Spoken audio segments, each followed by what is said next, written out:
What's up, everybody? I'm B-True, and today we're going to talk about the 5 main characters in Naruto Online. So, one of my most watched videos on my channel right now is a video that I made way back in either January or February when I first actually started the whole YouTube of Naruto Online. So, it's been almost 8 months, maybe more, since I made this video. And it's still highly watched. People are asking me questions on it all the time. And now that I made the 5 main character videos, the team guide on all 5 of the main characters, which, by the way, I'm going to leave a link down in the description to all 5 of those. If you haven't seen any of them and you're trying to figure out how to make a team for a specific main character, watch the video for that main character that I have down in the link below. But anyway, now that I've made almost a 40-minute guide for all of the main characters, I think that I have a little bit more insight into the characters, and I wanted to talk about the 5 main characters again, my thoughts on how they are in the meta, how they are currently doing, and which one would be the best based on how you like to play. So, let's get into it. Now, first and foremost, we've got the Lightning Main here. So I started off as the Lightning Main when I first played the game, so he's the one that I actually knew the most when I made that guide back before. So not too much is going to change on my thoughts for the Lightning Main. Lightning Main is still extremely strong in the current meta. Lightning Main is great early game, probably only second to the Fire Main when you first start off in the game. Lightning Main is very strong because of how much damage that he can dish out early into the game. Once you start getting into the middle rounds, and then so the middle rounds, Lightning Main is okay. He doesn't really take a drop off, but some of the other characters catch up to him in the middle levels there. But then once we get up into the 90s again, we start getting into the end game characters, the Lightning Main again becomes a very strong end game character. And a lot of that has to do with the whole Root of the Warrior passive. The ability for the Lightning Main to give him and a few other characters in your team immunity to all debuffs for 2 rounds. So the first 2 rounds. Lightning Main is also the best character when it comes to creating blitz teams. Teams that are designed to kill off one of the enemy characters in the first round. Blitz teams can be very difficult to deal with, especially if your enemy has a lot of power. Based on the buffs that they bring to the team, you know, Awesome Windblade, Aruka, maybe like a Darui or Guy or something like that. Just blitz teams can be very difficult to deal with. And so that's what makes the Lightning Main very powerful at the end game. He stops... I mean, he can be used in a support type role to generate chakra and also for the immunity. However, he's not used so much in that way as he is either a middle damage dealer on the team that brings Root of the Warrior, or as the main focus of the damage on your team by being a blitz team. So some of the lineups that the Midnight Blade uses the most are going to be currently the Roshi, Cursed Hidan, the Death Possession Hidan, and Killer Bee lineup. That's the Lightning Main's one of his best normal lineups that would be more or less designed around him being like a middle damage dealer and then providing the immunity to the Death Possession Hidan. Then, like I said, you also have the Blitz lineups where you've got your Lightning Main is one of your main damage dealers, and you're basically just buffing everything around him with Awesome Windblade, Darui for that extra, the barrier, as well as the extra attacks from him, Aruka for the shields, the extra damage. You set all of your Lightning Mains, you do the lightning, or you can either do the lightning or the sword passive that gives you the 40% extra attack, or the lightning enhancement, and then you go with the Bloodthirsty Demon, which allows them to attack a bunch of times. And most of the time, depending on what the enemy team composition is, you can end up killing somebody in the first round. And that's actually one of Roshi's biggest weaknesses right now is blitz lineups. If a blitz lineup goes up against a Roshi, most of the time that Roshi is going to die. So blitz lineups can counter Roshi pretty hard by taking him out of the fight before he can ever get his mystery off. So that is the Midnight Blade. Midnight Blade, like I said, very strong early in the game, does a lot of damage. In the middle levels, like the 60s, other characters start to catch up a little bit, and then in the 90s, the Lightning character has a lot of power again, and a lot of that also has to do with the Lightning main has a lot of options as far as characters, as far as teams. We just got the new Cloud Ninjas into the game. All of those Cloud Ninjas directly work with the Lightning main. You get the third Raikage. The fourth Raikage works with him. The support characters are going to help buff the Lightning main a little bit. Omoi does. I don't think Samui does. I think Samui is only for Hidden Cloud, but they can all work together. Both of the Susanoo brothers work with him. I mean, a lot of the endgame ninja directly help out the Lightning main a lot. So that's what makes the Lightning main so powerful at the later stages. All right, on to the Fire main. So the Fire main is very, very strong early in the game. This is because he can cause ignition, which you kind of have difficulty causing debuffs very early into the game. He can cause ignition with his mystery. He can cause ignition with his chase. And also he has a mystery that attacks 9 people across 3 battlefields, which you almost don't have access to at the early levels of the games. Excuse me. So, that makes him very strong in the beginning, especially with the Genjutsu Mirror return. So if you don't feel like using Kurenai and you want to be able to reflect debuffs onto somebody, the Fire main has that in one of his passives, which makes him super, super strong early because you don't have all these debuffs flying around from all these crazy overpowered characters. You only have the basic characters in the very beginning levels of the game. Also, Fire main's probably the best main character when it comes to the Ninetales event. So he's able to do the most damage to the Ninetales based on how much power you have, which gives you more coupons, and it kind of snowballs. So early game, I would say the Fire main is the best character in the early levels.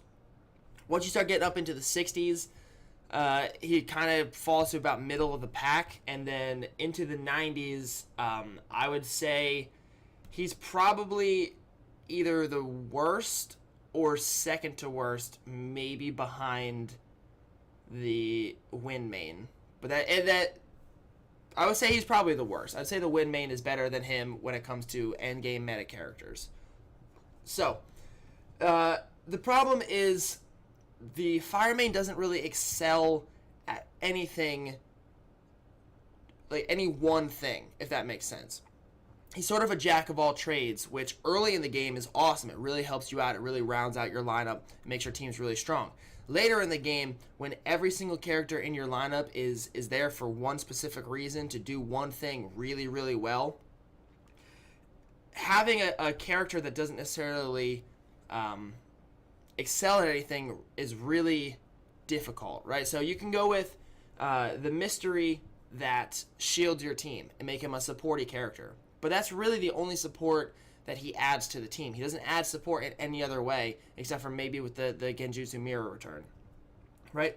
So you get one turn with immunity to debuffs and a little bit of a shield on a 3-round cooldown.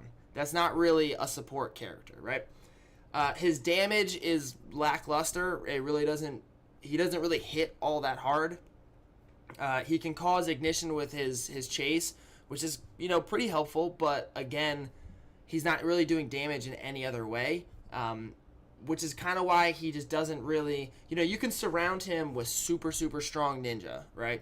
And if you do that, you can win. I'm not saying you can't win with the Fire main. However, the Fire main is just, like I say, he just doesn't excel at any one thing.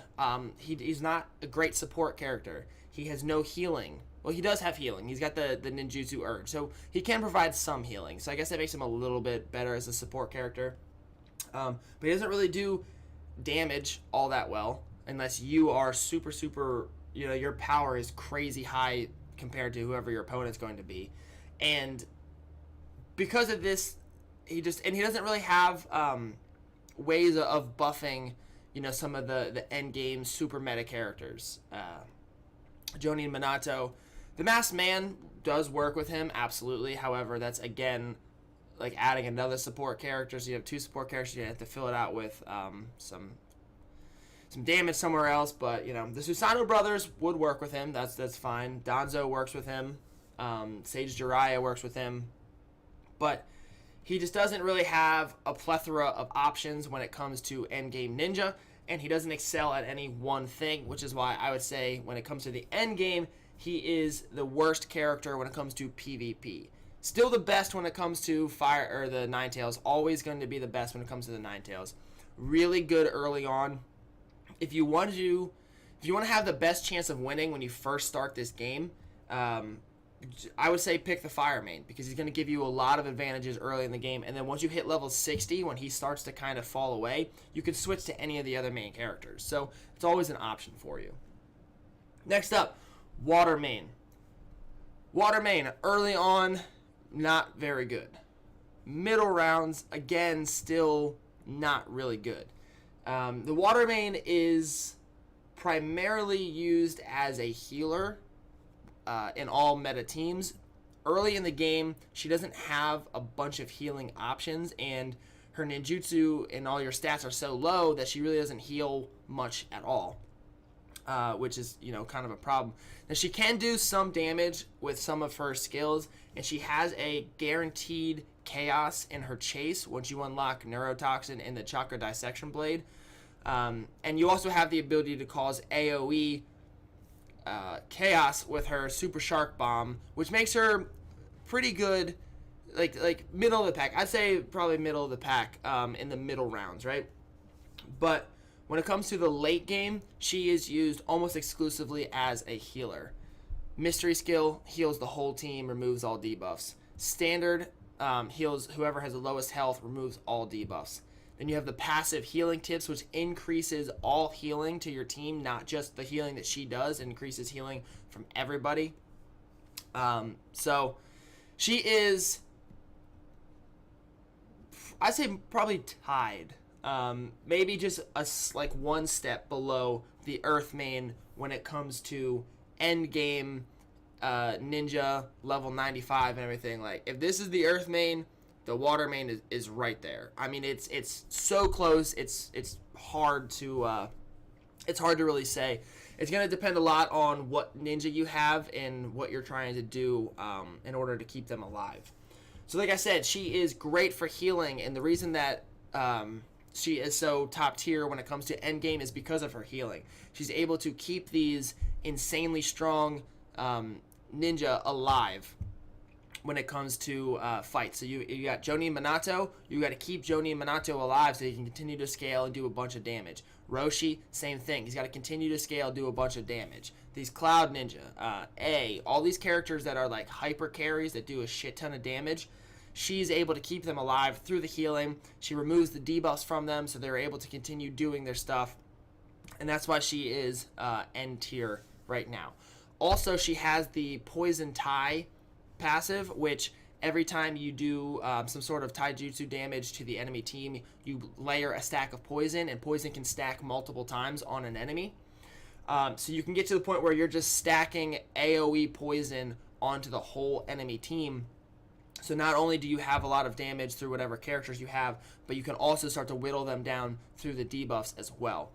That is what makes her, if she didn't have the Poison Tai, I would say the Earth main would definitely be better than her. Because the Poison Tai can kind of counter what the Earth main does. The Earth main creates a bunch of shields for people on his team, keeping them alive to the point where they have these crazy awesome shields, right? The poison doesn't affect the shields. It just drains their health immediately. So the Water main is able to directly counter what the Earth main is trying to do to keep people alive. And that's what makes them so, like, so close when it comes to end game, end tier main ninja. As far as teams go, you don't really have to worry about any kind of synergy at all with the Water main, because the only thing that she does and the only reason that you use her is for the healing. So you don't have to worry about getting buffs from her. You don't have to. She doesn't buff. She really doesn't do anything to support other than add a poison debuff to their basic attack and heal them. So you can really build any team you want around the water main. If you're going to go with a full debuff team like I do, a team that causes a whole bunch of debuffs, water main is going to be your best option because she adds debuffs to every character on your team. Even if they already have debuffs, she adds the more debuffs with the poison. So yeah, water main, quite possibly, if not the best main character at the end game, just 1A to 1B. Like, they're interchangeable pretty much. On to the wind main. Okay, so the wind main is okay in the beginning of the game. I'd say the wind main really shines in those middle levels, especially when you get the Sage Naruto treasure and the Kage treasure. So when you have the Sage Naruto, Kaze Kage Gaara, wind main, and then whatever fourth character you decide to throw in, that lineup is super powerful, and it counters the lightning main, which a lot of people still have in those middle rounds, those 60, 70, even low 80s. So the wind main is definitely the strongest main character in that range right there, the 60, 70, 80 levels, because of those characters. If you have those characters, that team is super tanky, does a crazy amount of damage, and when the wind main unlocks her Dance of Impetus, which not only removes all of the character's debuffs, but it also refreshes all the mystery skills, you basically have this unstoppable team with Sage Naruto doing insane amounts of damage, Kazekage Gaara being your tank, Sage Naruto's got his clone as a tank, so like, you got a really, really strong team right there. So that's what makes the wind main so deadly at those levels. When it comes to late game, though, she starts to fall off a little bit. I would say she's probably fourth best. I'd say she's ahead of the fire main and just behind the lightning main when it comes to end game.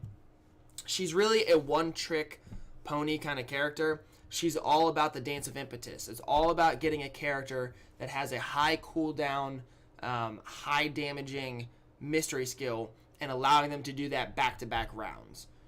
So she kind of has like a blitz kind of nature to her where you're trying to take out the enemy team in like the first 3 rounds or so.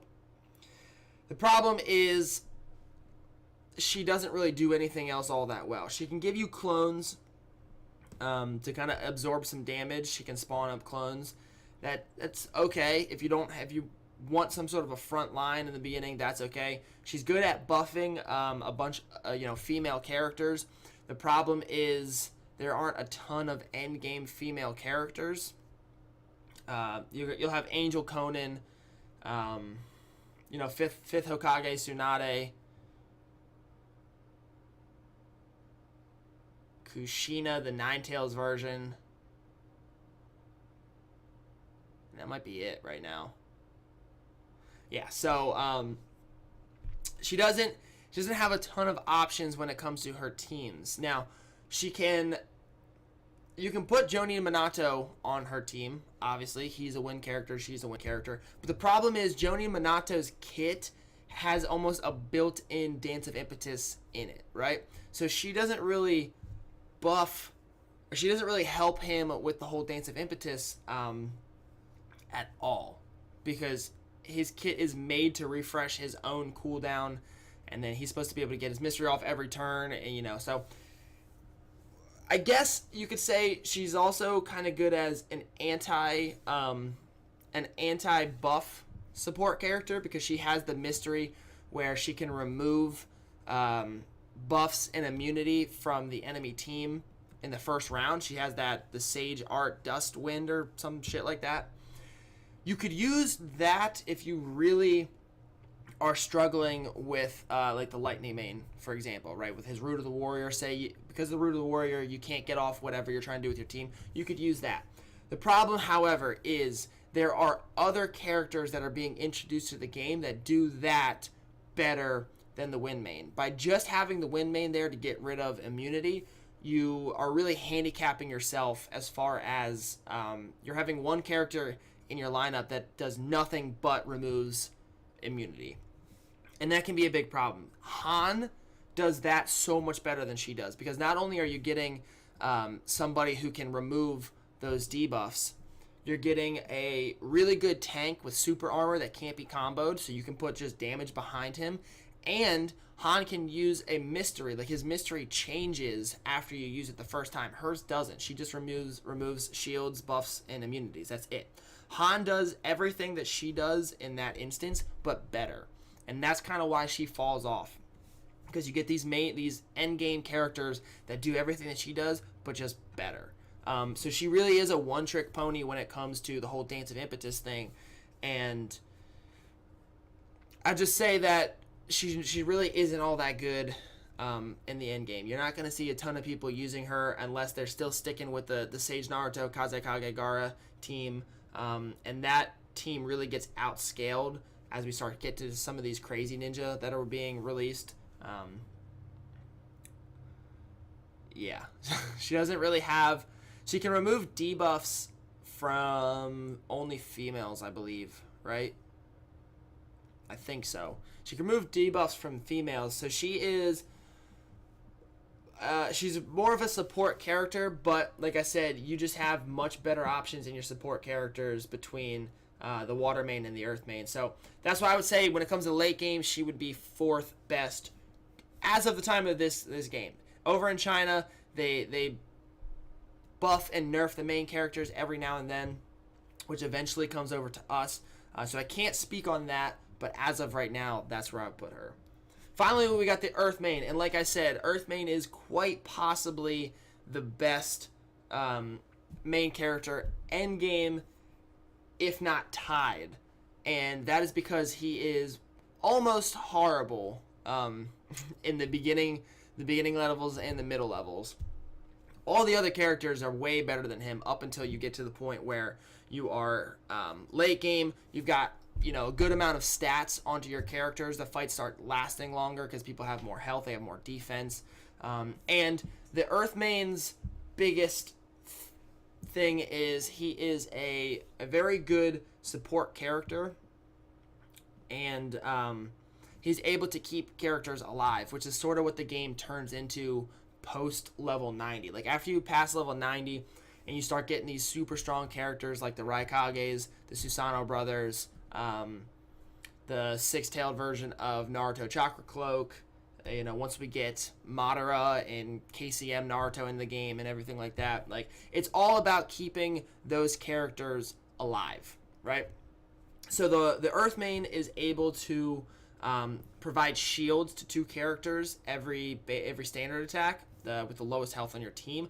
Also, and this is one of the biggest things here, he's got a mystery that gives everybody in your team 2 standard attacks. And when you've got a character such as Susanoo Itachi, who hits a whole front row super, super hard, Jonin Minato, somebody that does a shit ton of damage, and his combos end up buffing him more.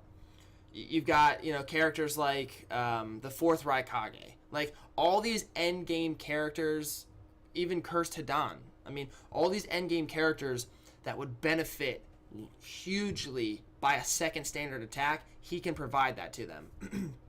As well as not only giving them a 2nd standard attack, he's able to then shield twice. So he creates 2 shields, and that is really what makes the Earth Main so strong when it comes to the end game stuff. He shields, he gives these super strong characters the ability to attack twice in a turn, which is, almost doubles their damage output. It's crazy. That is why I would say that he is probably the best ninja endgame, and the only thing that would really stop that is a water main team that's just full debuff and with healing, because then it kind of bypasses his shields, and hopefully the water main team is able to heal through the rounds where the endgame meta ninja are attacking twice, so yeah, the Earth Main can really put any team around him, because like I said, he is a support character, and as long as that the ninjas you put around him hit hard with their standard attacks, so they do a lot of damage, you're going to double their standard attacks, and you're going to provide shields for them to keep them alive. So there you go. I mean, it's pretty simple. Joni Minato works amazing with him. Like I said, the Susanoo brothers, both the Raikage, KCM Naruto, Madara, all the Uchihas that are eventually going to come out. Like, everybody works really well with a second standard attack and a shield, and that's what he does. Those are the buffs that he brings to the team: survivability and the ability to get off a whole bunch of extra damage for free. So yeah, if we are ranking these characters early game, I would say your best two options are right here: Fire Main and Lightning Main. Mid game, I would say your best two options are Lightning Main and Wind Main. Water Main only if you're going to run the Mabui Great Ninja War 1010 Mei lineup. That's really the only mid-game lineup that can contend for the Water Main. Late game, you've got Earth Main, Water Main, then Lightning Main, then Wind Main, and last but not least, actually the least, Fire Main. So those are my comprehensive thoughts on the 5 main characters in the game. Like I said, if you have any questions about lineups, I've made 40-minute guides on all 5 of these main characters, so check out the links down below. I hope this helps you out to kind of understand the main characters, whether you're just starting or you're in the middle and you're trying to figure out, what you want to do later on to the game. These have been my thoughts. Like I said, these can change. The main characters do get buffed, nerfed, changed over time. So as of the time of this recording, these are my thoughts on how these characters stack up as far as endgame ninja go. So I hope you enjoyed this video. If you did, please click the like button down below. If you have any questions, you can ask them down below in the comment section. I try to respond to all the comments. Thank you so much to everybody who watched the whole way through this video. I really appreciate you guys sticking through it. It helps me out a ton with the YouTube algorithm, so thank you so much. You guys are all the best. I really appreciate it. Glad to be back making videos again now that I got power and internet. This is something that I wanted to make for a while once I noticed that people were really watching my old video a lot, and it's really outdated because it's back 8-9 months ago. But I had to finish the 5 main character guides first before I got into this. So now we got this done. So there we go. That's everything that I can possibly say about the main characters at this point. So hope you guys all enjoyed the video. I'll see you all in the next one. Have a great day and peace.